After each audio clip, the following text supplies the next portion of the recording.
Hello friends, आप कैसे हैं। आज आपको क्लास 10th का मैथमेटिक्स सब्जेक्ट पढ़ाया जाएगा आपके यूट्यूब चैनल एक्सपर्ट्स क्लासेज पर। जैसा कि आप जानते हैं, एक्सपर्ट्स क्लासेज क्लास 9th और क्लास 10th के मैथमेटिक्स और साइंस सब्जेक्ट के लिए आपको स्टडी मटेरियल और साथ में टॉपिक का एक्सप्लेनेशन दोनों प्रोवाइड किया जाता है। यानी आप साथ साथ जो है पढ़ने के साथ लर्न भी कर सकें। और डियर स्टूडेंट्स, आज का चैप्टर है दो चर वाले रैखिक समीकरण युग्म। टॉपिक थोड़ा लंबा है। दो चर यानी चर मतलब जो बदलते रहते हैं, जिनके मान फिक्स ना हो यानी चेंज होते हों। रैखिक समीकरण यानी एक ऐसा समीकरण जिसको हम जो है निर्देशांक ज्यामिति में भी कोऑर्डिनेट ज्योमेट्री के नाम सुना होगा, तो उसमें एक्स एच और वाई एच होता है, उस पर उसको दिखा सकें। यानी दो रेखाओं को हम जो है दो समीकरण को दो रेखाओं के रूप में दिखा सकते हैं। तो सीधी सी बात है कि दो रेखाओं वाले समीकरण कह लीजिए। और वो कैसा है? वेरिएबल है। अब आपको आगे बढ़ने से पहले ही ये बता दें कि आपने जो क्लास 9th में मैथ में आपने पढ़ा होगा कि बहुपद क्या होता है, यानी जिसमें दो से ज़्यादा चर राशियाँ हों, दो से ज़्यादा। ये राशियाँ कौन होती हैं? ये सब रियल नंबर होता है। ठीक, real number A B C, यानी ए का मान, बी का मान और सी का मान कुछ भी हो सकता है। ठीक है, तो इनको हम समीकरण के रूप में पढ़ें और इसको समझें, इससे बेहतर होगा। एक आपको बढ़िया सा एग्जाम्पल बताया जाता है। जैसे मान लीजिए आप कहीं मेला देखने गए और मेले में आपको जो है चरखी वाला झूला झूलते हैं। इसके अलावा वो जो है एक हुपला करके खेल होता है। इसमें एक स्टॉल पर ढेर सारे सामान जो है रखे रहते हैं, उनको ऊपर रिंग फेंका जाता है, छल्ला, और जिसके सामान के वलय या रिंग जो है घेर लेता है वो आपका हो जाता है, उसको आप जीत जाते हैं। यानी एक बार छल्ला फेंका तो ये जीता, और दूसरी बार छल्ला या वलय या रिंग दूसरी बार जब फेंका तो कौन सा आइटम जीता। तो यानी पहले से डिसाइड नहीं है कि आप जब हुपला खेलते हैं तो क्या जीतेंगे क्या हारेंगे। ठीक है, तो इसी तरीके से यानी एक्स और वाई दो इसकी संभावनाएं हैं, ये मान लीजिए। और इस प्रकार से ही ये जो समीकरण होता है, इसमें भी दो चर राशियां एक्स और वाई हैं और वो बदलती रहती हैं, और उसके हिसाब से आप जो है अपना क्या आपने जीता क्या हारा वो सब डिसाइड होता रहता है। तो क्लास 9th में आपने जो है दो चर रेखाओं वाला समीकरण भी जो है पढ़ा होगा। ठीक है, वो अभी बता रहा था मैं, कोऑर्डिनेट ज्योमेट्री जो है निर्देशांक ज्यामिति में कैसे आप जो है दो रेखाएं खींचते हैं और फिर उस पर स्थित बिंदु के बारे में पता लगाते हैं। अभी आगे और ज़्यादा क्लियर होगा, क्योंकि मेरा मानना रहता है कि यूट्यूब चैनल पर आपको जो है यूट्यूब के चैनल के एक्सपर्ट्स क्लासेस पर आपको पढ़ाने के साथ साथ मेरा ध्यान रहता है कि आप कितना लर्न कर रहे हैं। और उस लर्न करने के साथ साथ आप जो है किस प्रकार से जो है नया एग्जाम्पल्स, नया प्रॉब्लम्स कैसे सॉल्व कर सकते हैं, इसको ज़्यादा ध्यान रखते हैं। तो मान लीजिए कि आपको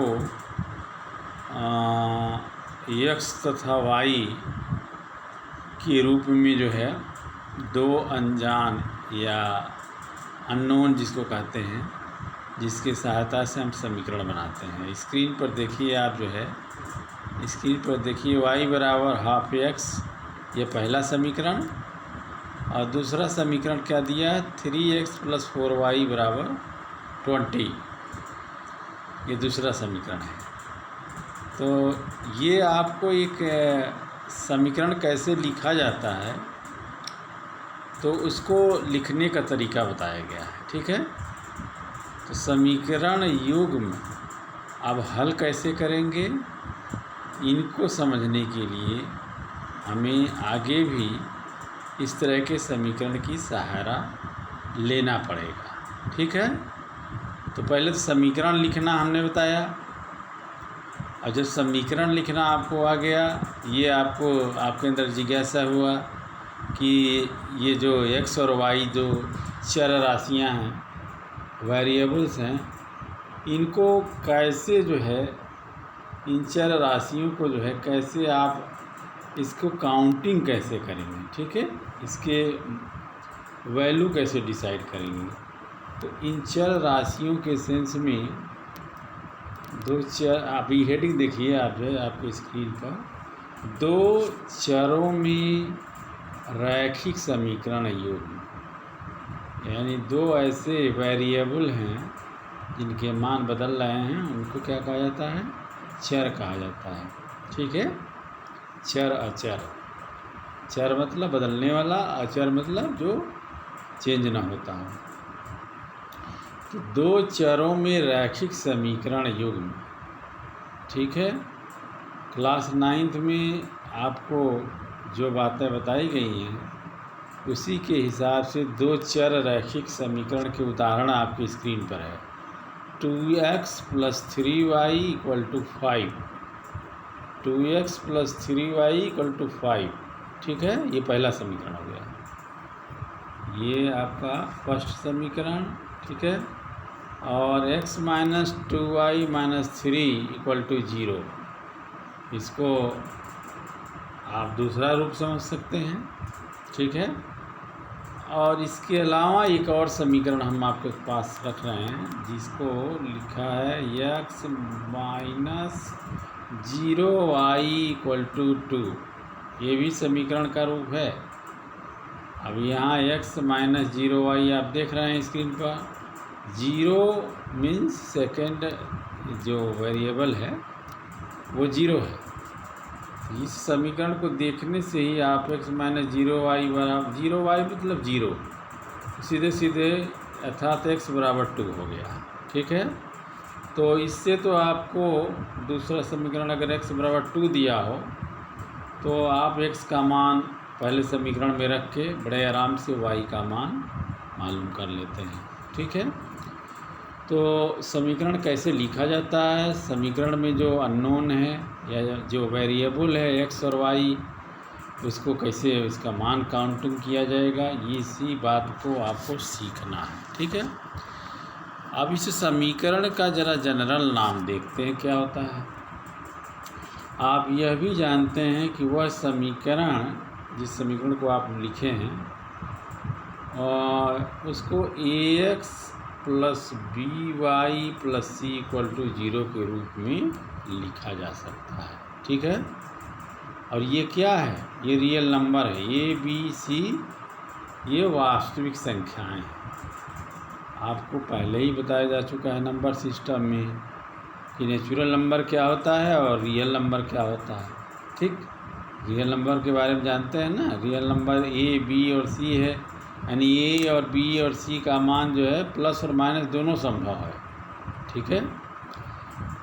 और इसमें a और b दोनों शून्य नहीं है। आप समीकरण 1 पर ध्यान दीजिए, तो a बराबर 2 है, y बराबर 3 है, समीकरण देखने से लग रहा है 2x plus 3y equal to 5 में देखिए, तो इसका मतलब क्या हुआ, ए और बी दोनों शून्य नहीं है। तो दो वेरिएबल x और y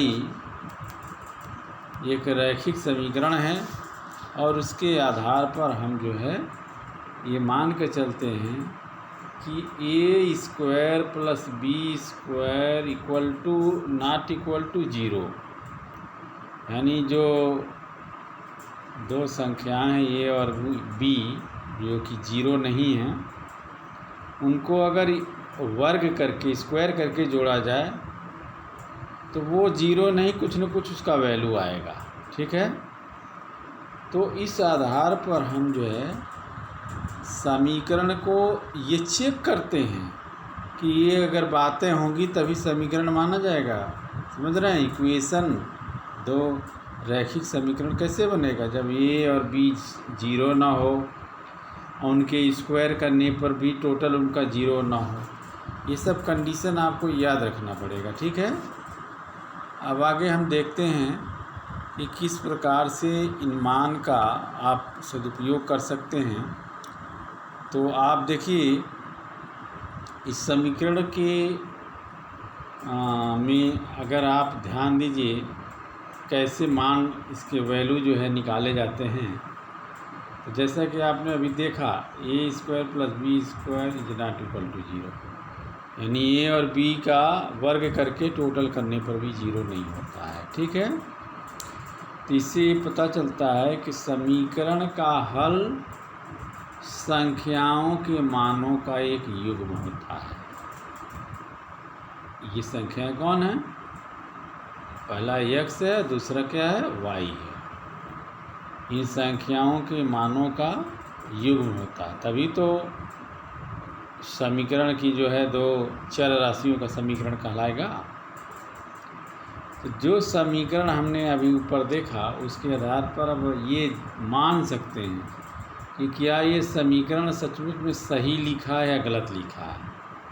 तो समीकरण सही या गलत ये कैसे सिद्ध होगा, इसको आपको अभी चेक करके बताते हैं। उदाहरण के लिए एक समीकरण आपने लिया है 2x plus 3y equal to 5।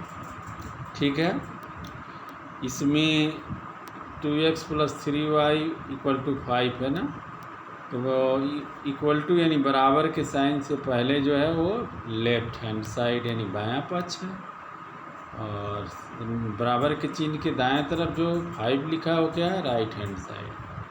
यानी बायां पक्ष किस प्रकार से आपको मान दिया जाए, कौन से मान रखे जाएं एक्स और वाई के जो दाएं पक्ष के बराबर हो जाए। तो मान लीजिए एक्स बराबर 1 रखा, वाई बराबर भी 1 रखा, तो आप चेक करिए इसमें बाएं वाले में पुटअप करके 2 इंटू 1 प्लस 3 इंटू 1, और दोनों का टोटल क्या हुआ? 2 प्लस 3 इक्वल टू 5। यानी जो मान हमने बाएं पक्ष का टोटल निकाला वो दाएं पक्ष के बराबर हो गया। ठीक है, अब ये सिद्ध करता है कि ये समीकरण, ये इक्वेशन सही है, और समीकरण सही है इसका मतलब होता है कि दो चर राशियों का समीकरण जो है ये जो दिया गया है वो गलत नहीं है, वो सही है। समीकरण में x बराबर 1 और y बराबर 1 रखने से समीकरण का एक हल प्राप्त हुआ। ठीक है, अब थोड़ा सा हम मान लीजिए इसको चेंज कर देते हैं। अगर x और y के मान चेंज कर देते हैं तो देखिए क्या क्या प्रभाव बनता है। ठीक है, अब आप जानते हैं कि x और y का मान लीजिए x बराबर क्या रख दिया 1 और y बराबर 7 रख दिया, y का मान हमने बदल दिया।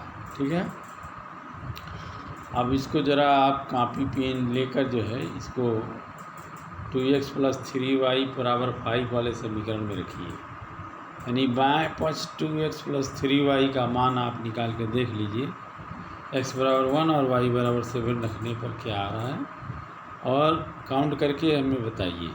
बताने का मतलब ये हुआ कि आप ये मान देखिए कि कितना आपका आ रहा है।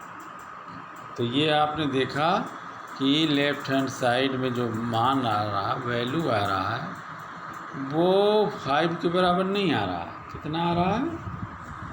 23 आ रहा है। अब यहाँ से आपको समझने में आसानी हो जाएगी कि जो है दो चर राशियों का समीकरण अब जो है किस प्रकार से लेफ्ट हैंड का मान x बराबर 1 और x बराबर 7 रखने पर समीकरण का मान ये जो है दाएं पक्ष के बराबर नहीं आ रहा है। ठीक है, तो हमने पहले भी बताया है कि आपने कोऑर्डिनेट ज्योमेट्री पढ़ा है, ज्यामिति में पढ़ा है, इसका अर्थ क्या होता है इसको समझ लीजिए। इसका अर्थ हुआ कि बिंदु 1 1 पर समीकरण जो है 2x + 3y = 5, ये तो निरूपित किया जा सकता है,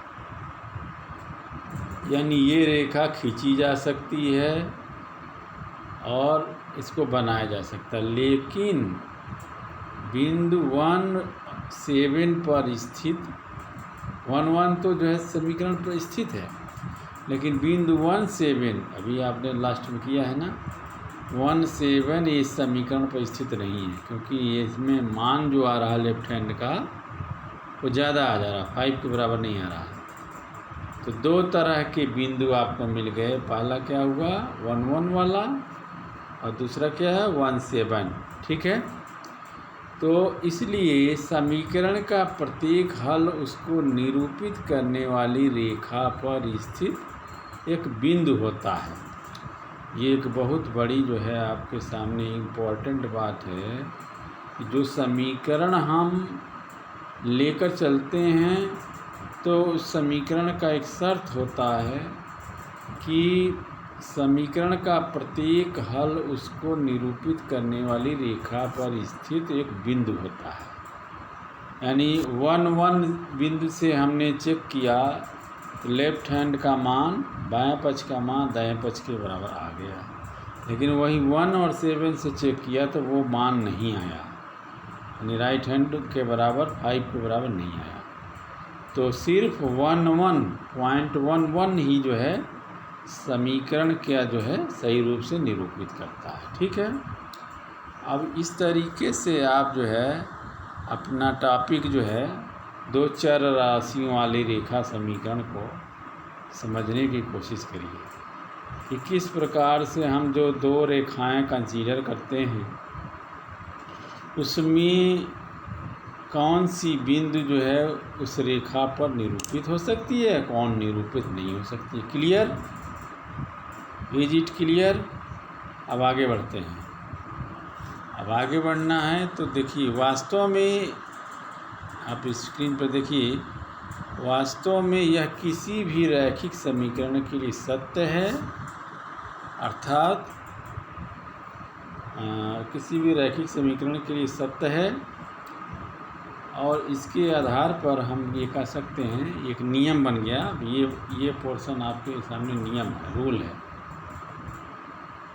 यदि किसी भी रैखिक समीकरण यानी लाइनियर इक्वेशन के लिए सत्य क्या है कि दो चरों वाले रैखिक समीकरण ax + by + c = 0 का प्रत्येक मान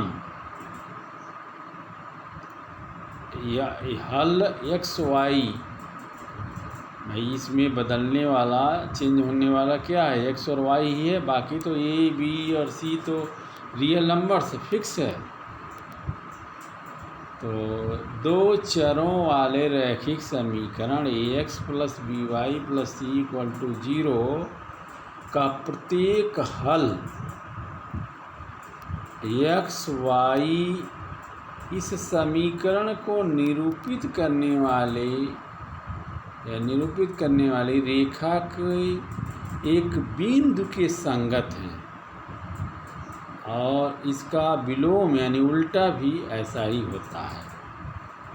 तो अब आपने देखा एक बिंदु ऊपर अभी आपने सॉल्व किया 1 1 जो है वही रेखा को निरूपित कर पा रहा, 1 और 7 तो कर ही नहीं पा रहा, क्योंकि बाएं पक्ष दाएं पक्ष का मान बराबर होना चाहिए।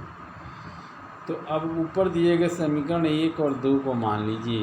इन समीकरणों को लेने के बाद हम जो है इस संभावना का पता लगाते हैं कि किस प्रकार से दो चर राशियों यानी दो चर राशियों के मान बदल सकते हैं। इसमें आप जो है अपने एक्सपर्ट्स क्लासेस यूट्यूब चैनल को जो है आपने लाइक किया है और सब्सक्राइब किया है, और आप इस लोकप्रिय चैनल के माध्यम से मैथमेटिक्स के जो प्रॉब्लम आपको डिफ़िकल्ट यानी कॉम्प्लिकेटिव लगते हैं उसको कैसे इजी वे में ईज़िली आप उसको समझ सकते हैं। मेरा अप्रोच यही रहता है, मेरा मेथड यही रहता है कि आप उसको कैसे ईज़िली आप उसको लर्न कर सकें। ठीक है, तो आप अपने इस चैनल को लाइक कीजिए, एक्सपर्ट्स क्लासेस को सब्सक्राइब कीजिए और इसको शेयर भी करते रहिए। अब आगे हम प्रोसीड करते हैं और इसके आधार पर एक हम जनरल आइडिया बनाते हैं। गणित में जब कहा जाता है कि जनरल आइडिया बनाने का मतलब होता है कि जो x और y के किसी भी मान के लिए सही हो। जब हम x और y के मान बार बार बदलने में सफल होंगे तभी हम कह सकते हैं कि जनरल आइडिया है। तो ये दो रैखिक समीकरण दो चरों x और y में है। इसी प्रकार समीकरण को दो चरों में रैखिक समीकरण का युग्म यानी रैखिक समीकरण युग्म कहते हैं। युग्म मतलब पेयर, जोड़ा। और इसमें x और y क्या है? दो चर है, दो बदलने वाली राशियाँ हैं। तो हम बीजगणित के रूल के हिसाब से अलजेब्राइक दृष्टि से देखते हैं कि दो चर x और y और इसमें रैखिक समीकरण का व्यापक रूप क्या होता है। ये अक्सर आपको सवाल पूछा जाता है कि रैखिक समीकरण का व्यापक रूप लिखिए। तो व्यापक रूप है a1x + b1y + c1 = 0 और a2x + b2y + c2 + c0। पहला क्या होगा, दूसरा क्या होगा, ये आपके सामने है। अब आप समझ लीजिए कि a b c के जगह पर a1 b1 c1 यानी जो रियल नंबर्स है वो चेंज हो गया है। 1 2 3 के बजाय कुछ और आ गया। ठीक, और a2 b2 c2 ये क्या बता रहा है कि ये कोई अदर रियल नंबर 6 7 8 या कुछ और भी लिया जा सकता है। और वो बायां पक्ष और दायां पक्ष दोनों बराबर होगा, क्योंकि मेन जो है आपका अचीव क्या है कि दोनों पक्ष, वो बायां पक्ष और दायां पक्ष ये बराबर होना चाहिए। बायां और दायां ये दोनों बराबर होना चाहिए। ठीक है, तब जाके आपको जो है माना जाएगा कि आपका इक्वेशन सही हुआ। ठीक है, और इस प्रकार से आप अपने इस चैनल के माध्यम से ढेर सारी बातें आप पढ़ते हैं और उसके आधार पर आपको समझ में आ गया होगा कि किस प्रकार से ये दो राशियाँ चेंज होती हैं और x और y को आप अपने हिसाब से सही कर सकते हैं। ठीक है, और